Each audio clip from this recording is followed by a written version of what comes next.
The defeat of Napoleon at Waterloo in June 1815 was the most decisive military event of the 19th century. The Corsican ogre had finally been caged, exiled to the remote island of St. Helena, far from the continent he once ruled. But Europe was not celebrating freedom. It was terrified. France was broken, her armies shattered, her treasury drained, her people exhausted, yet every monarch in Europe knew the ideas Napoleon had unleashed, liberty, equality, nationalism, could not be exiled. So is the crowned heads of Europe, Austria, Prussia, Russia, and Britain, gathered in Vienna to reshape the continent. Their goal was simple: restore order and destroy revolution. Thus began the Congress of Vienna, 1814 to 1815, a diplomatic battle as fierce as any war. Prince Clemens von Metternich of Austria led the charge. His dream was a Europe where monarchs reigned supreme and revolutions were strained lad in the cradle. Opposing him, Britain sought balance, not domination. Russia's Tsar Alexander I wanted to spread his holy alliance, uniting Christian monarchs in moral authority. Prussia, still rising from the ashes of defeat, dreamed of power in Central Europe. Together, they redrew the map. France was reduced to its old borders. The Netherlands and Belgium were united. Prussia gained parts of Saxony and the Rhineland. Austria dominated northern Italy. To them, this was peace, but beneath the surface, the seeds of the next storm were already being planted. Even after Napoleon's exile, his legacy burned brightly across Europe. The people had tasted freedom, and they would not forget it. In Spain, Italy, and Germany, secret societies, the Carbonari, and other nationalist groups plotted rebellion against foreign kings. In South America, men like Simon Bolivar and José de San Martin took inspiration from Napoleon's conquests to fight for independence from European empires. The 1820s saw revolutions erupt like wildfire in Naples, in Greece, in Spain. Each time, the old powers crushed them with brutal efficiency. But with every suppression came greater anger, greater resolve. The concert of Europe, the alliance formed to preserve peace, was becoming a prison of nations, and the fire that Napoleon had sparked would one day consume it entirely. While the continent rebuilt, one empire stood supreme, Britain. Unlike the others, she emerged from the Napoleonic Wars richer and stronger. Her navy ruled the seas, her colonies expanded, and her merchants controlled the world's trade. From the sugar fields of the Caribbean to the cotton mills of Manchester, the Industrial Revolution transformed Britain into the workshop of the world. Where Napoleon had dreamed of conquering Europe, Britain quietly conquered the global economy. London became the financial heart of the world. The British Empire, guided by iron, steam, and ambition, extended from Canada to India, from Africa to Australia. While Europe's kings worried about revolutions, Britain built railways, ships, and telegraph lines, creating a network of power unlike anything in human history. In the East, Russia emerged as a colossus. After helping defeat Napoleon, Tsar Alexander I believed himself a divine savior of Europe. He created the Holy Alliance with Austria and Prussia, a pact to defend Christianity and crush revolutions. But beneath Russia's grandeur lay weakness. Its vast lands were ruled by serfdom, peasants bound to their masters. And while Europe industrialized, Russia remained trapped in the past. Prussia, meanwhile, was transforming. Under the leadership of statesmen and generals, it built the most disciplined army in Europe. Its dream was clear: unite the German states under Prussian leadership. Austria, old and vast, was losing grip. Its empire stretched from Hungary to Italy, filled with different peoples and languages: Slavs, Hungarians, Italians, Germans, all yearning for freedom. Metternich's web of censorship and spies kept them silent. But only for a time. The stage was being set for a new struggle, one that would decide who would inherit Napoleon's shattered world.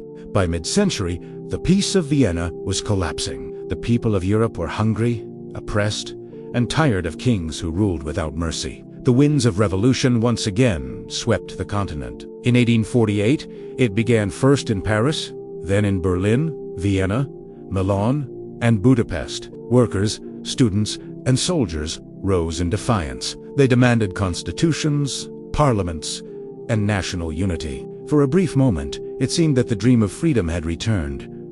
But the monarchs fought back. One by one, The revolts were crushed, drowned in blood.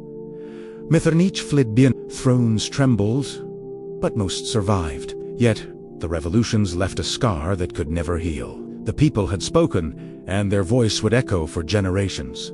From exile on St. Helena, Napoleon had once said, "My son or my spirit will return to France, and Europe will tremble again."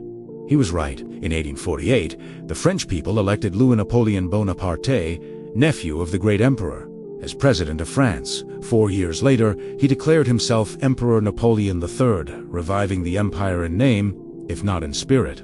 This second empire sought glory once more, in wars, diplomacy, and expansion. France joined Britain in the Crimean War, 1853-1856, battling Russia over control of the Black Sea. It was the first major European war since Waterloo, a brutal, senseless conflict that cost hundreds of thousands of lives. And though France and Britain triumphed, the cracks in the old alliances widened. The era of Metternich and monarchic unity was over. Now came an age of national ambition, the clash of nations. The next great struggle was not between kings and revolutionaries, but between nations. In Italy, the dream of unification burned bright. Leaders like Cavour, Garibaldi, and Victor Emmanuel II forged a single Italy out of fragments through war, diplomacy, and rebellion. By 1861, the Italian flag flew over a united kingdom. In Germany, Otto von Bismarck, the Iron Chancellor, rose to power in Prussia. Through cunning and ruthless wars, he united the German states under Prussian rule. In 1871, in the glittering Hall of Mirrors at Versailles, Germany was born,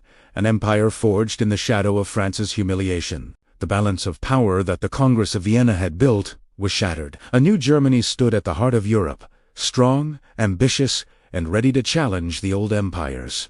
While Europe redefined itself, the world beyond its borders was also transforming. In America, a new republic, once seen as an experiment, had survived wars and revolutions to become a rising power. In Asia, Britain tightened its grip on India after crushing the Indian Rebellion of 1857. While China faced humiliation in the Opium Wars, the European empires carved the globe into zones of influence. Africa, Asia, the Pacific, all became theaters of imperial competition. The ideals of liberty that had sparked the French Revolution were now twisted into a new form of conquest, the civilizing mission.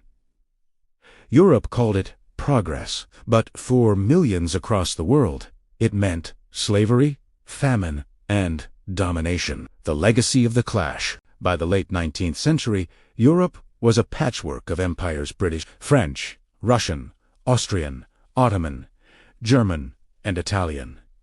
Each claimed glory.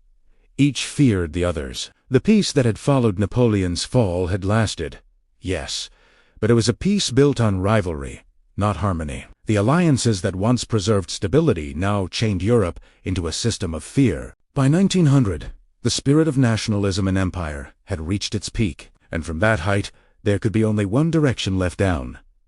The final clash of empires was coming. It would arrive in 1914, when the old world finally tore itself apart in the First World War. In the trenches of France, on the plains of Poland, and across the seas, the empires born from Napoleon's ashes would destroy one another. And wheat, Tim, the age of kings, the age that had begun after Napoleon, would finally end. Epilogue.